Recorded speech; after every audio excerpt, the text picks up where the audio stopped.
New season, new meta.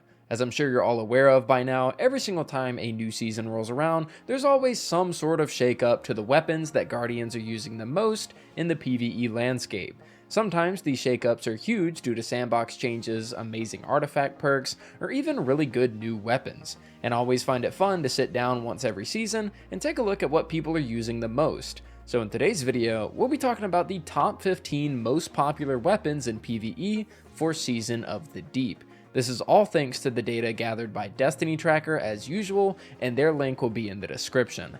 I have no sponsor for today's video, so if you could leave a like and perhaps subscribe if you enjoy yourself today, then I would really appreciate it. And with all that said, let's jump into it.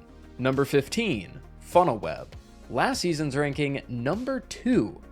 Wow. Quite the fall from grace in terms of popularity here with the 𝗦𝗨𝗦𝗑𝗦𝗧𝗦, but I can't say that I'm all that surprised. When Lightfall dropped, there was an incredibly heavy emphasis on void weapons when it came to the artifact perks, and in Season of the Deep, we don't quite have that. Instead, the season is mainly focused on strand and arc weapons, so it makes complete sense as to why 𝗦𝗨𝗦𝗑𝗦𝗧𝗏 has fallen so low. That said, it still makes the top 15, which can simply attest to how damn good the weapon is regardless, and no matter what, if you have a role like Subsistence and Frenzy on this weapon, you're wielding one of the best primaries in the game, regardless of artifact. Number 14, Hothead.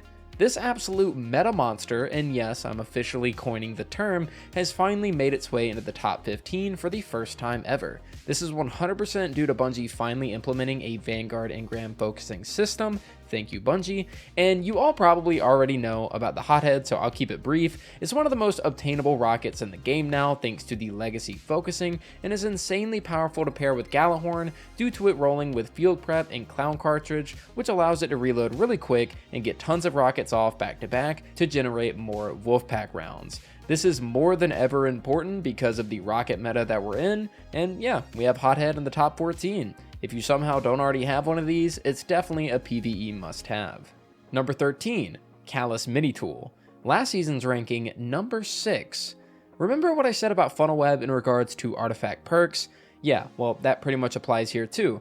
I'd imagine Callous Mini Tool has retained more popularity though, due to mainly just being a better SMG overall when the artifact isn't in play, and it synergizes greatly with the Solar subclass, which is genuinely, at least in my opinion, the best subclass across all 3 characters. Unlike 𝗦𝗨𝗦𝗑𝗦𝗧𝗏 though, this weapon isn't really currently obtainable unless 𝗔r or the gunsmith sell it, and now with the new season you can get the deep sight harmonizers to get a crafted version eventually, which is cool too. Anyways, Callous Mini Tool. Unrelenting and Incandescent is quite the powerhouse perk combo for a 900 RPM, so no surprise that it's on the list. Number 12, 𝗦𝗨𝗡𝗏𝗔. I feel like every other season when I make my most popular video, 𝗦𝗨𝗡𝗏𝗔 somehow sneaks its way onto the list. I don't really have much to say about the weapon other than it's basically a jack-of-all-trades exotic. You can get it to add clear, you can deal damage to higher health bar enemies like majors, and you can even use it for utility like on oracles in the Vault of Glass. I personally haven't used this exotic in what feels like over a year, but hey, some people seem to love it way more than I. If you've been using 𝗦𝗨𝗡𝗏𝗔 this season, leave a comment down below as to why, as I'm actually really curious. Number 11, Commemoration. Last season's ranking, number 9. You know you got yourself an absolute banger of a weapon when it's a void element, and in the previous season that was entirely based around void artifact perks goes away, and that said void banger weapon is still this high on the list. Commemoration, everybody. Literally the best all-around machine gun in the game, and you can get it yourself for the low price of running a Deepstone Crypt. Ever since it became craftable, this weapon has skyrocketed in value even though it was already beloved before, and crafting a role like Reconstruction and Killing Tally will just ensure that you wreak havoc literally everywhere you go. Number 10, Acacia's Dejection. Making our way to number 10 is the Root of Nightmare's Trace Rifle, and this is its first time appearing on a most popular list. Now, I must admit that I'm actually surprised to see a Trace Rifle on today's video, not because I think they're bad, but because I didn't think the community at large knew that they were good. It seems people more than ever are finally tapping into the double special playstyle, which is really where Trace Rifles will shine, and using Acacia's Dejection as a gateway into that, which is a great choice. Acacia's is amazing because it can roll with Reconstruction or Field Prep combined with Incandescent, which is really going to help your ammo economy out, as well as ensure that you have great ad clear too. For those that don't know, running 2 special weapons at a time results in overall more heavy ammo drops, and it genuinely isn't that hard to manage your special ammo reserves, especially when using a weapon such as this, which can have an insane amount of backup ammo. As a longtime trace rifle enjoyer, it's super cool to see it here in the top 10. Number 9. Apex Predator. With the release of the reprised Last Wish loot came a plethora of players flocking to kill 𝗏𝗏 18 more billion times in order to get the red borders they want, one of the most important of which being Apex Predators. Now why, you ask? Well, because Apex is not only in a meta archetype, but also it can roll with bait and switch as its main damage perk, which allows it to deal absolute massive amounts of damage during DPS phases. Not much else I can say, it's a rocket that provides a really good damage perk that no other rocket can, and it 100% deserves the top 10 feature. Number 8. 𝗦𝗨𝗕𝗏𝗏 SMG. Last season's ranking, number 11. Oh yeah, 𝗦𝗨𝗕𝗏𝗏 SMG is rising in the ranks despite another season going by where newer players are going to have quite the hard time obtaining one. What I said about 𝗏𝗏𝗏𝗏𝗘 applies here as well in terms of acquiring this bad boy nowadays, and I think it's also in the world loot pool too. And if you do get yourself one, make sure to craft it with Feeding Frenzy and Volt Shot, because despite the Volt Shot nerf a while back, this thing is basically a cheat code in the primary weapon department, especially with this season's artifact perks. It's honestly insane to me that a weapon like the 𝗦𝗨𝗏𝗏 SMG was insanely good all the way back in the Warmind expansion, meta ever since its reprisal in Season of Arrivals, and got arguably even better when it got reprised again in Season of the Seraph. Not many weapons in the Destiny franchise have the staying power of the 𝗦𝗨𝗏𝗏 SMG, and that's definitely commendable. Number 7. Rufus's Fury. Last season's ranking, number 8. Who would have thought that a 720 RPM auto rifle of all things would be ahead in usage of funnel web, callus mini tool, and the 𝗦𝗨𝗏𝗏 SMG? Definitely not me, but there are reasons as to why this is the case. For one, this gun is easily currently obtainable via the Root of Nightmares raid, which is the easiest raid in the game by far. For two, auto rifles recently got a massive buff to the damage they can dish out, and with Rufus being a very recently added auto rifle, people tend to flock to it. And for 3, the artifact perks focusing on strand weapons definitely help here. Anyways, go for a role like Reconstruction or Demo combined with Target Lock, Frenzy, or Paracausal Affinity, and you'll be sitting pretty with this thing, especially this season. Number 6. Riptide. Last season's ranking, number 12. Yeah, more people are getting on the Riptide train, and honestly, I couldn't be happier. One of my favorite weapon types in the game right now belongs to Chill Clip Fusions, especially since they're now a master at locking down champions whenever you need to. Riptide is the most popular of the Chill Clip Fusions due to being farmable, as well as belonging in the best archetype for this kind of stuff, the Rapid Fire. Best way to lock down a champion is if you can fire insanely quick, and that's what Riptide does. The traditional god roll in this thing is auto-loading Chill Clip, but I've always wanted Field Prep Chill Clip myself because the added reserves are nice, and I can max out my reload by simply crouching before reloading.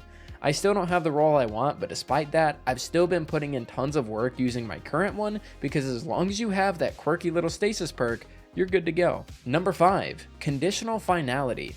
Last season's ranking... Okay, I'm actually lying right now. Conditional Finality did not make it into the top 15, which absolutely blows my mind. This is one of the best exotic weapons we've gotten in Destiny, especially from a raid, and I just have to know, why isn't it here? The only reason I can think of is people having terrible RNG when it comes to getting this to drop, and I personally can very much relate because the gameplay in the background isn't even my own. It's from my buddy 𝗦𝗏𝗏𝗏𝗏𝗏, hashtag not sponsored by McDonald's. I did Root of Nightmares 3 times during contest mode, twice on day 1, and have so many looted clears at this point, yet personally do not have the damn thing. So my question to you, and the whole reason this part of the video exists, do you have Conditional Finality, and if so, do you use it often? Because I just have to know, this thing is way too good to not be in the top 15. Okay, rant over, let's go to the real number 5. The real number 5, Gjallarhorn. Last season's ranking, number 15. Oh yeah, this is definitely a return of the king moment, because Gjallarhorn has fought tooth and nail since last season and has made its way back into the top 5. Last time I made my top 15 list, I was actually super taken back with the fact that Gjallarhorn was so low, but now I feel like it's where it belongs. Despite being an exotic where you only need one in the fire team scenario, Gjallarhorn is just thriving right now, and in the overwhelming rocket meta that we're in, I'm all for it. You can get this from Grasp of Avarice if you don't already have it, and then you can say you're wielding quite the popular firepower. Number 4, Thunderlord. Last season's ranking, number 3. I'm going to be completely honest with you, I am not sure why Thunderlord is so high. Last season, Thunderlord saw a spike in popularity due to a bug causing it to deal way more damage than normal, which was widely used across the community on bosses like �𝗏𝗏 and the Root of Nightmares. Nowadays though, you use it on Overload? Maybe? I'm not entirely sure, and I took to Twitter to ask some people, and pretty much got answers ranging from no, I don't use Thunderlord, it's ass, to people saying that they like it for Arc Surge and Anti-Champion, and others saying that they slap it on if they have nothing else, and to just take advantage of it with a particular build. Thunderlord isn't really my cup of tea, but shout out to my Thunderlord enjoyers out there. Number 3, the other half. Last season's ranking, number 4. This sword rolls Frenzy and Eager Edge, it's not too bad to use against beefy health bars in a pinch, and it makes you go fast. Okay, next gun, bye. Number 2, Witherhoard. Last season's ranking, number 1. Yeah, I'm pretty sure you can already uncover what number 1 is going to be by now, but let's focus on Witherhoard. This exotic came out in Season of Arrivals and has dominated the meta ever since. It ad clears, it deals boss damage, it procs bait and switch very easily, it can pretty much do it all. Now, you might be wondering why it would drop from 1 to 2, and honestly, the only reason I can think of is the new wave frame that came out with the Ghost of the Deep dungeon. Witherhoard has kind of always been the special weapon to clear ads in your kinetic slot, but now with the new Pacific Epitaph, it sort of fills that similar role, but without taking the exotic slot. Granted, it can't quite do boss damage like Witherhoard, but for just general gameplay when you need to clear rooms of enemies, New Pacific does a great job, and it frees up an exotic heavy or maybe an exotic primary. Witherhoard is great, it always has been, and always seemingly will be great. But now, let's talk about a weapon that rivals it very heavily and should be an exotic in and of itself. Number 1, Forbearance. Last season's ranking, number 5.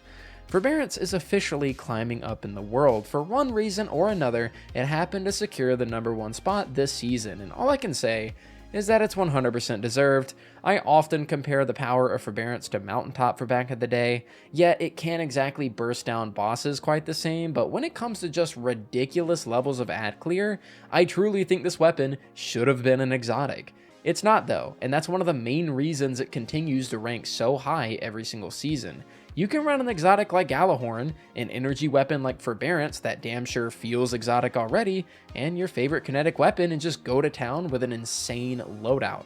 It's really cool to see Forbearance at the top of the food chain, and it is definitely deserved. And with that said, ladies and gentlemen, that is going to do it for me today.